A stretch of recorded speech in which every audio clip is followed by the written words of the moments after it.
का हाल चाल बा। जिस शख्स की तस्वीर देखकर आप इस वीडियो में दाखिल हुए हैं उसकी कहानी सुनाने के लिए आपको फ्लैशबैक में ले चलते हैं। साल 2019 टिकटॉक का जमाना। गांव देहात शहरों से टैलेंट थोक के भाव से सोशल मीडिया पर फैल रहा था।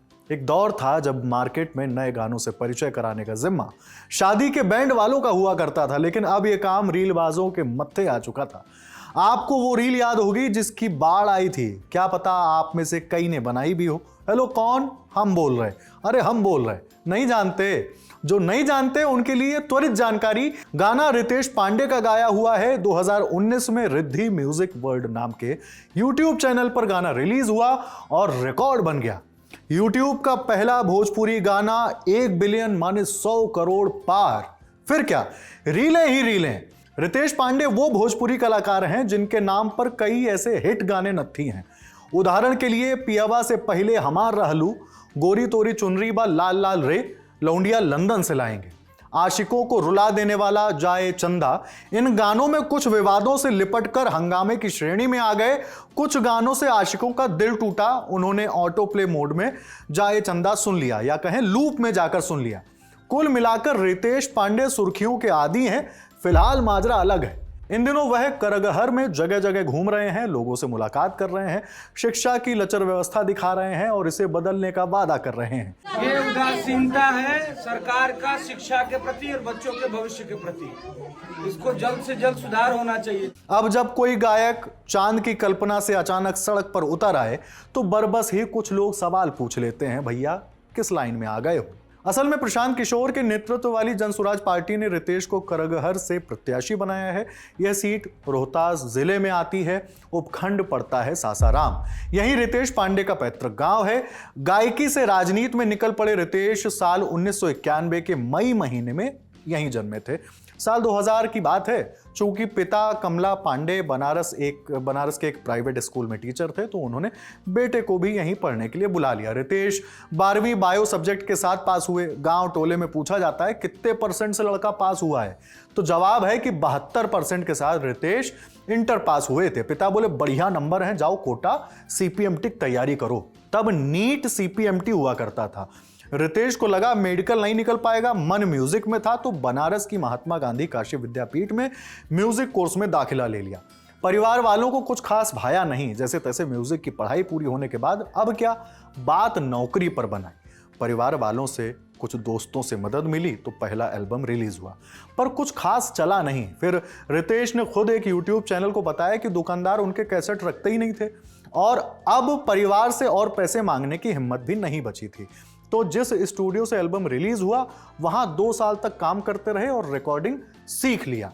लेकिन गुजर बसर करने के लिए पैसे तो चाहिए ही थे। आपको यूनिनॉर याद होगा, मोबाइल सिम कंपनी जो टेलीनॉर बनी और फिर एयरटेल ने उसे एक्वायर कर लिया।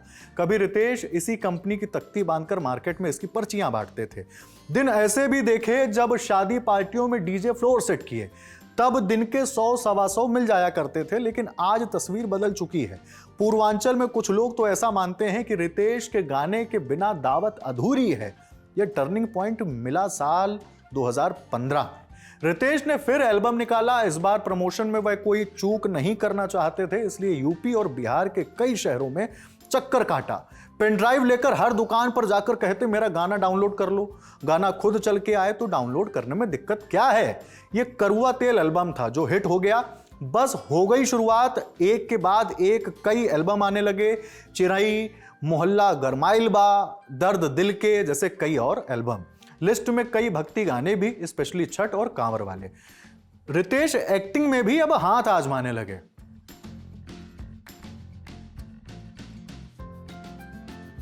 2016 में बलमा बिहार वाला 2 से उन्होंने अपने फिल्मी करियर की शुरुआत की थी। फिर फिल्मों का सिलसिला शुरू हुआ। तोहरा में बसे ला जान, रानी वेट्स राजा, लंका में डंका जैसी तमाम भोजपुरी फिल्मों में दिखे। मीडिया रिपोर्ट्स में कुछ प्रोजेक्ट्स अभी भी लाइनअप में बताए जा रहे हैं।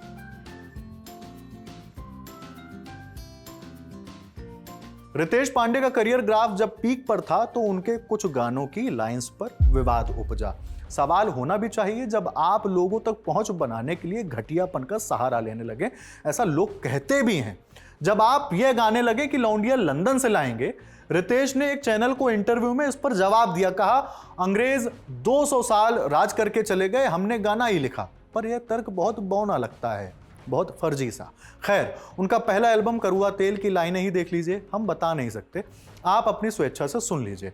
इन विवादों पर उनसे कई बार सवाल किया गया तो एक यूट्यूब चैनल को उन्होंने बताया कि बॉलीवुड में एक्ट्रेस को बिकनी में दिखाते हैं, एक अभिनेता को एक फिल्म में रेप करते दिखाया गया, लेकिन भोजपुरी पर लोग सवाल उठाने लगते थे। यहाँ शायद वो पारस फिल्म की बात कर रहे थे जो 1970 में आई थी। शत्रुघ्न सिन्हा इसमें विलन के रोल में थे, बेस्ट सपोर्टिंग एक्टर का नॉमिनेशन भी उन्हें मिला था। हालांकि बाद में उन्होंने, यानी शत्रुघ्न सिन्हा ने, मीडिया से साफ किया था कि ऐसा कोई रोल आगे वो कभी नहीं करेंगे। रितेश पांडे का एक विवाद एक्ट्रेस अक्षरा सिंह के साथ भी देखने को मिला। कुछ मीडिया रिपोर्ट्स में कहा जाता है कि 4 साल पहले अक्षरा ने रितेश के खिलाफ FIR दर्ज कराई थी। आरोप ये था कि गाने की शूटिंग के दौरान रितेश ने उनसे अभद्रता की। हालांकि रितेश से जब एक इंटरव्यू में सवाल किया गया तो उन्होंने इस बात से इनकार कर दिया, उल्टा प्रूफ मांगने लगे। यह तो हुई विवादों की बात, अब दोस्ती पर भी बात कर लेते हैं। भोजपुरी का जाना माना नाम पवन सिंह रितेश ने अपना गुरु बताते हैं। पिछले साल यानी साल 2024 के अक्टूबर में दी लल्लन टॉप की टीम जब बिहार अड्डे के लिए पटना पहुंची तो रितेश ने पूरे जोश के साथ मंच पर बताया कि वो जल्द पवन सिंह के साथ फिल्म में नजर आएंगे। दिसंबर में दोनों स्टार्स फिल्म शाहबाद के मुहूर्त सेट पर साथ नजर आए। बिहार का शाहबाद एक ऐतिहासिक जिला हुआ करता था। शाहबाद यानी शाहों का शहर, मुगलों ने यह नाम दिया था। आज के बिहार का यह पश्चिमी हिस्सा है। 1972 में इस जिले को 2 हिस्सों में बांट दिया गया, भोजपुर जिला जिसका मुख्यालय आरा है और रोहतास जिला। रितेश का पैतृक गांव इसी में आता है जिसका मुख्यालय है सासाराम। 1991 में रोहतास से कैमूर जिला और 1992 में भोजपुर से बक्सर जिला अलग होकर बने। खैर, फिल्म तो रिलीज नहीं हुई, ना ही दोनों पर्दे पर नजर आए, बल्कि पॉलिटिक्स में नजर आ रहे हैं।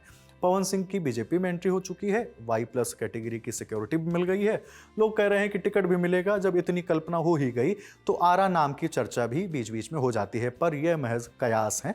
पर करगहर से रितेश पांडे का टिकट जनसुराज से फाइनल कर दिया गया है। अब इस सीट का माहौल, क्षेत्र में किसकी पकड़ है और इतिहास क्या है, ये समझ लेते हैं। साल 2020 में यहां से कांग्रेस के संतोष कुमार मिश्रा जीते थे, वोट कुल 97,763।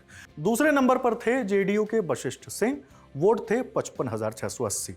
जीत का अंतर मात्र 2.1%। BSP तीसरे नंबर पर रही, LJP चौथे नंबर पर। विधानसभा चुनाव के लिहाज से और पीछे चलते हैं। साल 2015 JDU के वशिष्ठ सिंह जीते थे, 57,018 वोट। उन्होंने राष्ट्रीय लोक समता पार्टी यानी RLSP के वीरेंद्र कुमार सिंह को शिकस्त दी थी, कुल 12,907 वोटों के अंतर से। तीसरे नंबर पर निर्दलीय उम्मीदवार थे और BSP चौथे नंबर पर रही।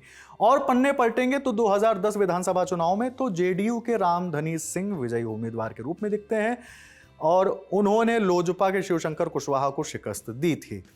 देखा जाए तो सासाराम में कांग्रेस की पकड़ काफी मजबूत रही है। इस क्षेत्र में से कई प्रमुख कांग्रेस नेता जुड़े हुए हैं, जैसे जगजीवन राम, जिन्होंने इस सीट से कई बार जीत हासिल की, और उनकी बेटी मीरा कुमार पूर्व लोकसभा अध्यक्ष भी रह चुकी हैं।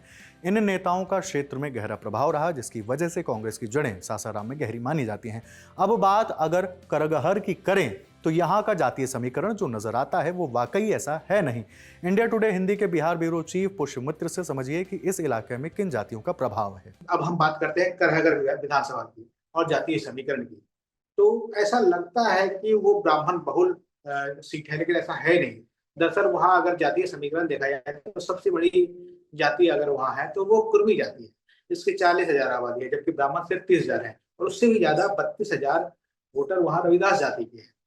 इसके अलावा वहाँ छोटी छोटी और जातियां हैं, यादव भी 30,000 है। इसके अलावा 20,000 की आबादी वाले जातियां हैं, वैश्य 20,000 है, कुशवाहा 20,000 है, और राजपूत 15,000 है, नोनिया 12,000 है, पासवान 14,000 है। इस तरह की बहुत छोटी छोटी जातियां हैं, अलग अलग समुदायों में बटे लोग हैं वहाँ। अब ये तो बात हो गई जातियों की। हमने आगे उनसे पूछा कि किसका वोट किसके पाले में जाता दिख रहा है, तो उन्होंने क्या जवाब दिया, सुनिए।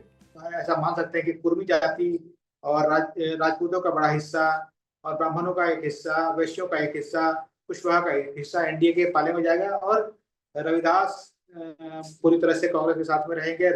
यादव जो जाति है वो कांग्रेस के साथ में रहेगी, और नोनिया जाति जो निषाद उपजाति का हिस्सा है तो वो कांग्रेस के साथ में रहेगी, और ब्राह्मण चूंकि वहाँ कांग्रेस के एमएलए रहे हैं, अभी भी चुनाव लड़ेंगे ही, तो उनका भी कुछ हिस्सा उनके साथ जाएगा। तो बराबर बराबर लगभग बटा हुआ है, और कांटे की टक्कर इसलिए भी पिछली बार भी थी और इस बार भी है। बात जब कांटे की टक्कर की आ ही गई है तो ऐसे में रितेश अपने ही इलाके के लोगों को साधने में सफल हो पाएंगे, ये सवाल था जिसका जवाब भी बहुत तफसील से मिला है। जहां तक रितेश पांडे जी का सवाल है, वो जरूर उस इलाके के रहने वाले हैं, लेकिन उनकी सक्रियता ज्यादातर हम लोग देखते हैं कि उत्तर प्रदेश के इलाके में रही है।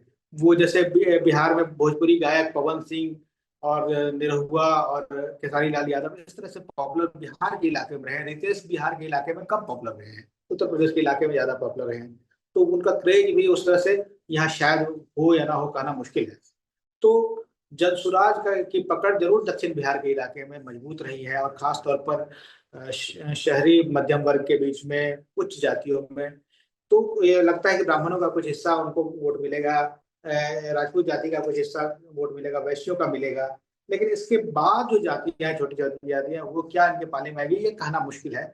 बहुत टफ लड़ाई वहां रहेगी, क्योंकि इंडिया गठबंधन का जो उम्मीदवार है, कांग्रेस का जो उम्मीदवार है, उसके साथ बहुत सारी जातियां जुड़ती हैं जो विधायक हैं, और बीजेपी या एनडीए जो है वो भी उस सीट को हासिल करना चाहेगी, खासतौर पर जदयू वहां से चुनाव लड़ती रही है। जाए चंदा ले आवा खबरिया तो मैंने भी लूप में सुना है, पर रितेश पांडे के हिस्से की चुनावी खबर क्या क्या आएंगी वो दिल लल्लन टॉप आपके बीच रखता रहेगा। इस खबर को लिखा है हमारी साथी प्रगति ने।